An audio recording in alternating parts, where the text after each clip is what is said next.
Caminan. Sienten un hambre insaciable. Son la materia de nuestras pesadillas más profundas. Pero, ¿qué son en verdad? ¿De dónde viene el zombi? ¿Es simple ficción? ¿Producto de imaginaciones desbordadas? ¿O hay algo más? Algo más antiguo, algo mucho más aterrador. Las preguntas persisten en los rincones oscuros de nuestra mente, rasgan el barniz de la civilización, susurran una verdad que tememos enfrentar. El no muerto, un concepto que hiela la sangre. El hombre siempre ha temido a la muerte. Es la gran desconocida. Pero, ¿y si la muerte no es el final? ¿Y si es simplemente un umbral? Un pasaje hacia otra cosa. Algo peor que el olvido. El zombi representa este horror supremo. Es el cuerpo sin el alma, el recipiente sin su dueño. Una máquina de comer implacable, sin mente. Es todo lo que somos, retorcido y pervertido. Un espejo que refleja nuestros miedos más primarios. El miedo a ser consumido, el miedo a convertirnos en el monstruo. Las historias son ancestrales, se susurran en cada cultura, relatos de seres que regresan de la tumba, no como espíritus, no como fantasmas, sino como carne, carne podrida y animada. Se les llama por diferentes nombres, Draugr, Jiangshi, Revenant, pero la esencia es la misma.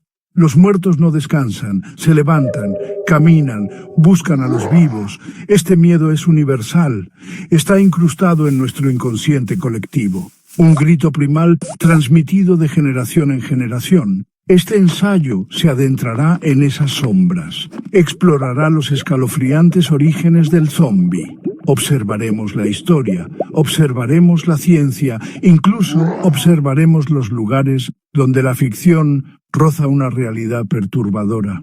El viaje no es para los débiles de corazón. Requiere la voluntad de mirar hacia el abismo, de considerar posibilidades que sacuden los cimientos de nuestro entendimiento.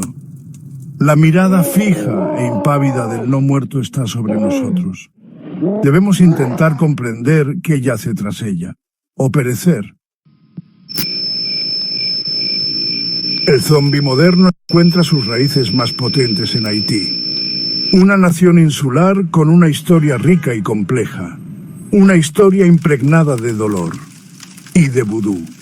Fue aquí, entre los campos de caña de azúcar y el legado de la esclavitud, donde él echó raíces, no como una criatura de fantasía, sino como una escalofriante realidad social, un castigo peor que la muerte.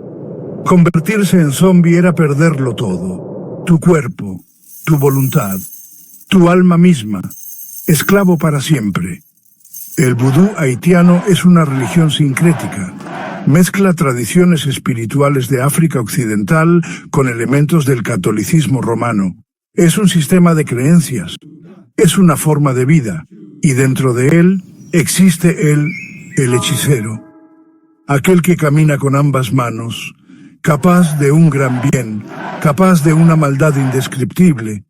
Es el quien se dice crea zombis, a través de rituales oscuros, a través de conocimiento prohibido. Son los amos de esta muerte viviente. El miedo a la zombificación era, y es, profundo en la sociedad haitiana. Servía como una forma de control social, un disuasivo contra las transgresiones. Ser convertido en zombi era ser borrado, convertirse en un autómata sin mente, trabajando sin cesar para el que te había atrapado. Este no era un monstruo al que se combatiera con armas. Esta era una condena espiritual y social, un destino que despojaba la identidad, la humanidad, la violación definitiva. Las historias no eran solo cuentos narrados alrededor del fuego. Había testimonios, informes de testigos presenciales, personas que afirmaban haber visto zombis, personas que afirmaban haberlos conocido en vida. Clervius Narcisse es quizás el caso más famoso.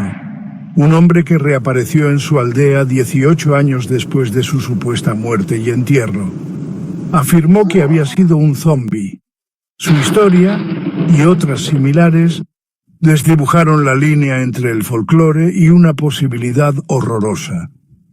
Los susurros de los cañaverales portaban un peso escalofriante.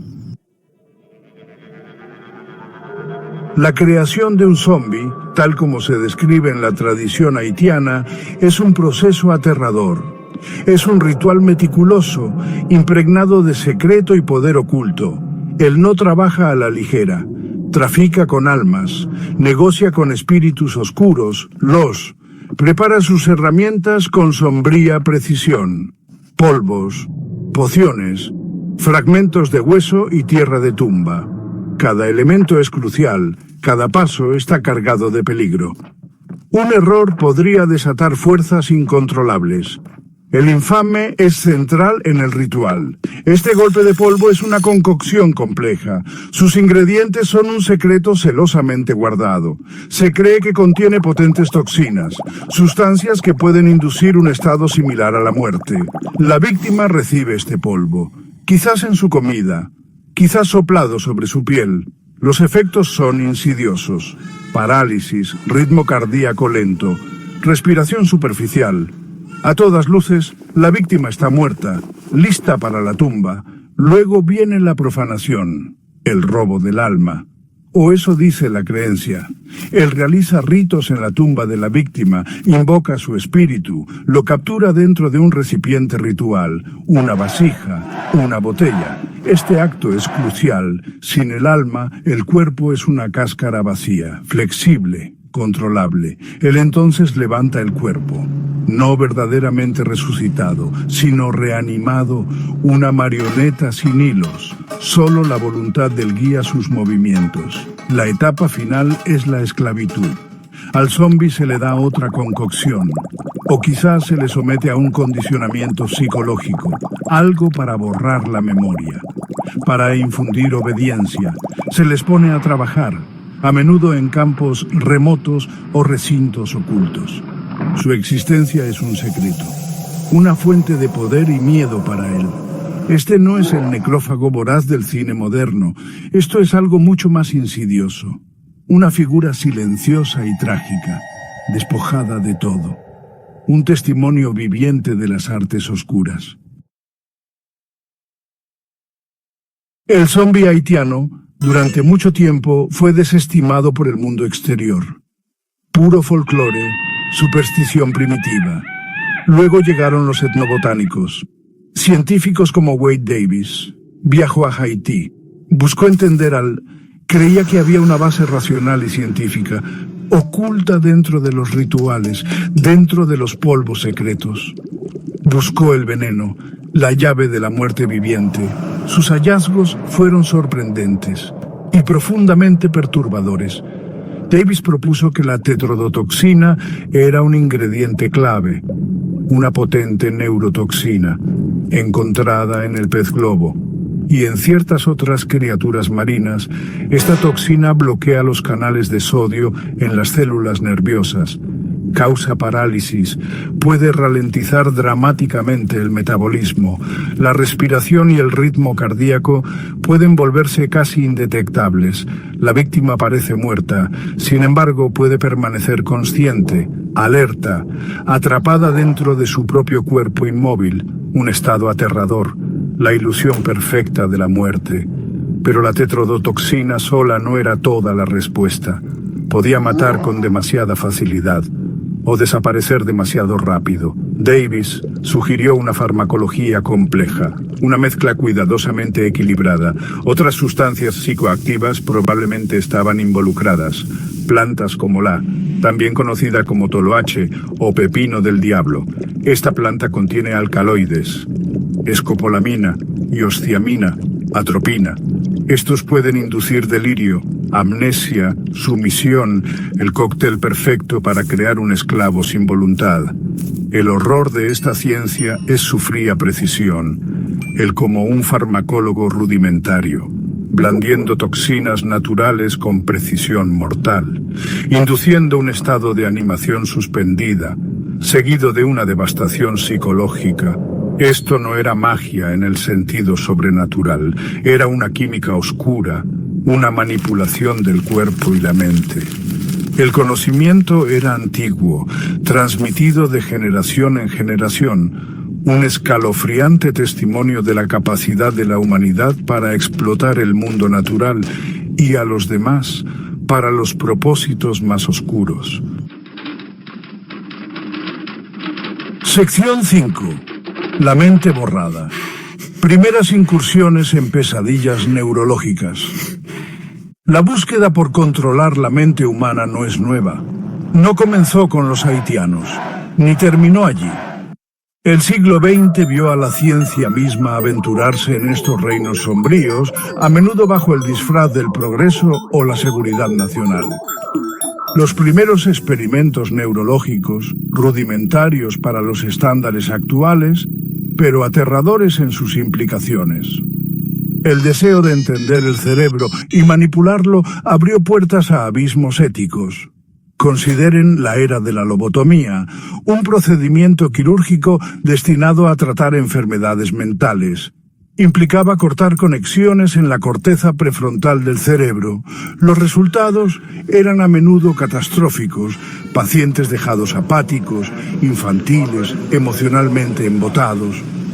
Sus personalidades borradas no eran, en cierto sentido, un tipo diferente de zombi, sus cuerpos vivos, sus seres esenciales disminuidos o extinguidos. Un espectáculo de horror médico realizado con escalpelos en lugar de polvos.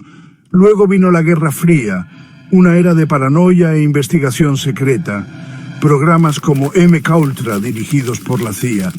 Estos experimentos exploraron el control mental usando drogas, privación sensorial y tortura psicológica. El objetivo era crear agentes sumisos, quebrar a espías enemigos, desvelar los secretos de la ingeniería del comportamiento. Los métodos eran brutales, la ética inexistente. Los sujetos eran a menudo víctimas involuntarias, sus mentes paisajes de terror y confusión inducidos. Estas incursiones históricas, aunque no destinadas a crear cadáveres reanimados literalmente, comparten un parentesco perturbador con el mito zombie. Representan la arrogancia científica de intentar dominar la voluntad humana, de reducir a una persona a una entidad programable, de despojar la autonomía. El zombie haitiano pierde su alma ante él, el paciente de lobotomía, su personalidad ante el bisturí del cirujano. El sujeto de MKUltra, su cordura ante las artes oscuras del interrogador. El tema es el mismo, el borrado del yo, una perspectiva aterradora. Sección 6. Proyecto Fosa de Lázaro, la ambición espectral de la Guerra Fría. Los registros oficiales están sellados o destruidos, pero los susurros persisten. Rumores de un proyecto militar clandestino, nacido de las cenizas de la Segunda Guerra Mundial, impulsado por la desesperación de la Guerra Fría. Lo llamaron Proyecto Fosa de Lázaro. Su objetivo no era el mero control mental, era mucho más audaz, mucho más grotesco. Buscaban reanimar a los recién muertos, no para la resurrección, sino para la guerra, para crear soldados incansables, insensibles, un ejército de no muertos. Las teorías iniciales se basaban en investigaciones fragmentadas, informes sobre supervivencia a traumas extremos, casos anómalos de actividad del sistema nervioso post-mortem. Combinaron esto con avances en neurotoxinas y estimulantes experimentales. Creían que podían reiniciar funciones motoras básicas, omitir la actividad cerebral superior, crear un arma biológica programable. Las consideraciones éticas fueron descartadas. La victoria, a cualquier costo, era la doctrina imperante. Esto era ciencia retorcida en una perversión de la vida misma. Los primeros experimentos se realizaron en instalaciones remotas y secretas. Lejos de miradas indiscretas, los sujetos eran a menudo prisioneros de guerra o personas desaparecidas. Los resultados iniciales fueron inquietantes. Lograron animación, movimientos toscos y espasmódicos, pero los sujetos no eran sumisos, no eran programables. Una furia primigenia parecía animarlos, una agresión implacable e indiscriminada, y un hambre horrorosa, no de comida, sino de carne viva. Los líderes del proyecto no habían creado soldados, habían creado monstruos. El pánico se instaló. Los investigadores se dieron cuenta de que habían desatado algo que no podían controlar, algo que desafiaba su comprensión de la biología. El proyecto fue clausurado apresuradamente. Las instalaciones fueron esterilizadas, o eso afirmaron. Los registros fueron eliminados. El personal fue silenciado permanentemente si era necesario. El proyecto Fosa de Lázaro fue oficialmente declarado un fracaso, un callejón sin salida, enterrado profundamente en los archivos de guerras olvidadas. Pero algunas cosas no permanecen enterradas para siempre. Algunas pesadillas tienen una forma de regresar arrastrándose a la superficie. Sección 7. Destellos en la periferia. Incidentes anómalos, informes sepultados. Mucho antes de que el zombi se convirtiera en un elemento básico de la cultura popular, hubo eventos extraños. Brotes aislados, rápidamente contenidos, a menudo mal identificados o deliberadamente encubiertos. Estos eran los destellos en la periferia de nuestra conciencia, indicios de que algo andaba mal, de que los muertos no siempre descansaban en paz. Estos incidentes, vistos de forma aislada, parecían anomalías, valores atípicos estadísticos, trágicos, extraños, pero finalmente explicables. O eso querían hacernos creer las autoridades. Consideren informes de regiones selváticas remotas, o puestos árticos aislados, pequeñas comunidades que de repente guardaban silencio, equipos de rescate encontrando escenas de carnicería inimaginable, cuerpos destrozados. ¿Pero por qué? ¿Animales? Improbable. Los patrones de violencia eran demasiado específicos, demasiado humanos pero inhumanos. Las explicaciones oficiales eran a menudo vagas. Un virus raro. Histeria masiva que conducía a la violencia. Suministros de agua contaminada causando brotes psicóticos. Cualquier cosa menos la verdad. La verdad era demasiado monstruosa. También había susurros de médicos forenses, patólogos en centros urbanos, encontrando cuerpos que desafiaban una explicación fácil. Víctimas de aparente violencia de turbas, pero con marcas de mordeduras inusuales, y una extraña resistencia en los atacantes, según informes policiales llenos de pánico, informes que luego fueron enmendados, o perdidos, evidencia que fue extraviada, testigos que se retractaron de sus historias, un esfuerzo sistemático para suprimir lo increíble, para mantener el orden público, para prevenir el pánico masivo. Estos informes sepultados, estos incidentes suprimidos, pintan un cuadro perturbador. Sugieren que el fenómeno, de alguna forma, siempre ha estado con nosotros. Una amenaza de bajo nivel. Una oscura corriente subterránea bajo la superficie de la vida cotidiana. Quizás los haitianos simplemente habían aprovechado una vulnerabilidad biológica o neurológica existente. Quizás el proyecto Fosa de Lázaro había tropezado sin saberlo con un antiguo detonante.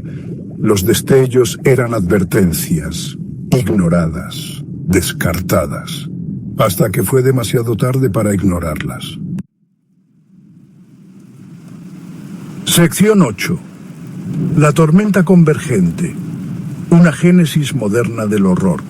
El zombi de hoy es una pesadilla global, una plaga de rápido movimiento, una horda implacable.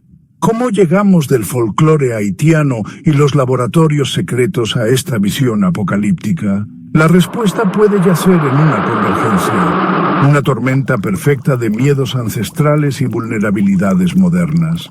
Los ritos prohibidos, las toxinas refinadas, la biología armamentizada, cada elemento un afluente, fluyendo hacia un río de horror inimaginable.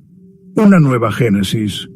Imaginen un escenario, una cepa mutada de las toxinas usadas por los accidentalmente aerosolizada, o quizás un derivado del arma biológica de la fosa de Lázaro, escapando de la contención. No en una instalación remota, sino en un centro urbano densamente poblado, propagada por el aire, por el tacto, por la mordedura. Los síntomas iniciales imitan la influenza o la rabia. Para cuando las autoridades reconocen la verdadera naturaleza de la amenaza, ya ha echado raíces, ya se está extendiendo, más rápido de lo que pueden reaccionar. Nuestro mundo moderno es singularmente vulnerable. Vivimos en sociedades interconectadas. Los viajes globales pueden propagar un patógeno a través de continentes en horas. Nuestra dependencia de infraestructuras complejas significa que un colapso generalizado del orden conduce a una rápida desintegración social. Los suministros de alimentos disminuyen. La comunicación falla. Los servicios de emergencia son rebasados. En este caos, los muertos reanimados se convierten en la fuerza dominante, implacables, imparables por medios convencionales, cada víctima sumándose a sus números. El horror del zombi moderno es su totalidad, no es solo el miedo a la muerte, o el miedo a ser devorado, es el miedo al colapso social, el miedo a perder todo lo que nos hace humanos. Nuestras comunidades, nuestros seres queridos, nuestras propias identidades. A medida que la infección se propaga, la civilización se desmorona, reemplazada por una lucha brutal y primigenia por la supervivencia. La antigua maldición, amplificada por la tecnología moderna y la necedad moderna, se convierte en el apocalipsis definitivo, el fin del mundo tal como lo conocemos. Sección 9. La sombra persistente. Una pregunta ineludible. El origen del zombi es un tapiz tejido con muchos hilos. Folclore, ritual, ciencia y los aspectos más oscuros de la ambición humana. Es un reflejo de nuestras ansiedades más profundas. El miedo a la muerte, la pérdida del yo, el colapso de la sociedad. El monstruo que acecha justo más allá de la luz del fuego. O quizás dentro de nosotros. La línea entre el mito y una potencial y aterradora realidad a menudo se desdibuja, más delgada de lo que nos gusta admitir. El haitiano era una criatura de control social y espiritual, una tragedia humana. Las exploraciones científicas sobre toxinas y alteración mental revelaron la aterradora facilidad con la que el cuerpo y la voluntad humanos pueden ser subvertidos. Los experimentos militares ficticios, pero plausibles, como el proyecto Fosa de Lázaro, ilustran cómo nuestra propia búsqueda de poder puede desatar horrores más allá de nuestro control. Cada pieza contribuye al escalofriante mosaico del no muerto, una advertencia grabada en sangre y miedo. Ya sea que el zombi sea una amenaza biológica literal esperando emerger, o una potente metáfora de un pavor existencial, su poder sobre nuestra imaginación es innegable. Nos obliga a enfrentar preguntas incómodas. ¿Qué significa ser humano? ¿Qué sucede cuando la chispa de la conciencia se extingue, pero el cuerpo sigue andando? ¿Qué horrores somos capaces de infligirnos a nosotros mismos en nombre de la ciencia, o el poder, o la creencia? Las respuestas raras. ¿Ves? Son reconfortantes. La sombra del zombi persiste. Camina en nuestras pesadillas, informa nuestras historias, sirve como un recordatorio constante de la fragilidad de la vida y del delgado velo que separa el orden del caos, la cordura de la locura, la vida de una horrorosa no muerte. El origen secreto del zombi quizás nunca se conozca por completo, quizás sea mejor así. Pero la pregunta siempre permanecerá, inquietante y persistente: ¿estamos verdaderamente a salvo? ¿O la pesadilla siempre está ahí, esperando su momento para despertar? El silencio que sigue es la respuesta más aterradora de todas.